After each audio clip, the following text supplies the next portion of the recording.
नमस्कार मित्रांनो, मी शेतकरी चॅनलमध्ये तुमचं अनेकदा स्वागत करतो. मित्रांनो, हा व्हिडिओ आहे महाराष्ट्रातील हळद उत्पादकांसाठी. मित्रांनो, महाराष्ट्रात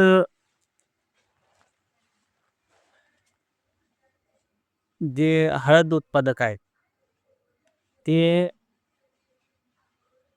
मातृकंद जे असतात बी,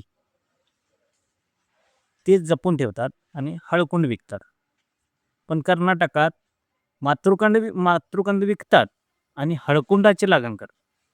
म्हणून हा व्हिडिओ फक्त महाराष्ट्रातील हळद उत्पादकांसाठी आहे. तर मित्रांनो, आता अक्षय तृतीयानंतर हळदीच्या लागणी चालू होतील. आता सरासरी पाऊस सगळीकडे चालू झाला आहे. त्यामुळे सगळीकडं हळदीची लागण करण्याची लगबग चालू झालेली आहे. तर मित्रांनो, आपल्याला पुढं लागणीसाठी अजून 15 ते 3 आठवडा अजून अवकाश आहे. आपण जे मातृकंद जपून ठेवलेले असतात लागणीसाठी, ते अशा पद्धतीने ठेवले असतात. तर मित्रांनो, ही जी वरली बाजू आहे, ह्याची जी केसर आहेत ही सुकलेली आहेत आणि जी आतली पाणी मारून जे आहेत ही जरा चिखलासारखे झाले आहेत. म्हणून वरली जी सुकलेली जी आहे, हे मी साईडला काढले आणि जे खाली जे चिखलासारखं आहे, ते असं उन्हात टाकले.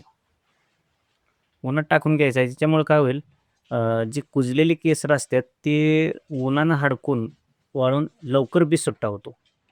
तसं ही जी ओलं आहे, जे वाळलं आहे, हेच आपल्याला केसर काढायला त्रास होतोय.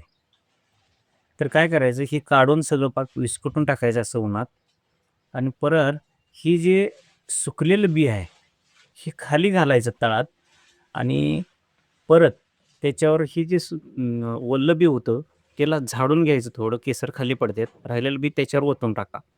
ह्याच्यामुळे काय होते मित्रांनो, अ, आपलं बी नीट करायचा त्रास हा कमी होतो. सगळ्यात महत्त्वाची गोष्ट हीच आहे. आणि दुसरी गोष्ट, अ, ही विस्कटून का टाकायची मित्रांनो, इथं बघा, इथं बी कुठेतरी कुजायला चालू झालं आहे.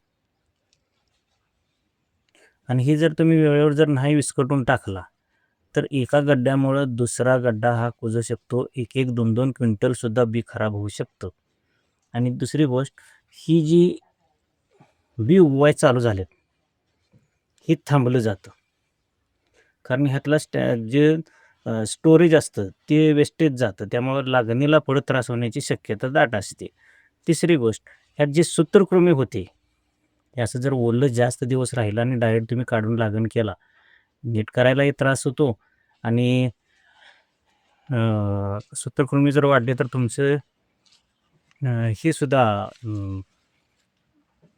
बी लागण झाल्यानंतर सुद्धा कुजू शकतो आणि तुमच्या हळदीला सड कूज लागू शकते. तर मित्रांनो, ह्यासाठीच आपल्याला ही बी थोडं 1 महिनाभर, 15 दिवस, 3 आठवडा आधी काढून आपल्याला उन्हात टाकून परत थप्पी लावून घ्यायचं, पाला टाकायचं आणि थोडं पाणी मारायचं आणि ही जी सुकलेलं बी आहे, ही तळात घालायचं. त्याच्यामुळं काय होतंय, ह्यासुद्धा बियाची केसरं कुजतात आणि लवकर बी नीट करायला येतं. तर मित्रांनो, लागणीच्या आधी 15 दिवस ही गोष्ट नक्की करा, आवर्जून करा आणि आपल्या हळद उत्पादनात वाढ करून घ्या. मित्रांनो, हा व्हिडिओ जर तुम्हाला आवडला असेल, तर शेअर करा, लाईक करा आणि सबस्क्राईब करायला विसरू नका. नमस्कार.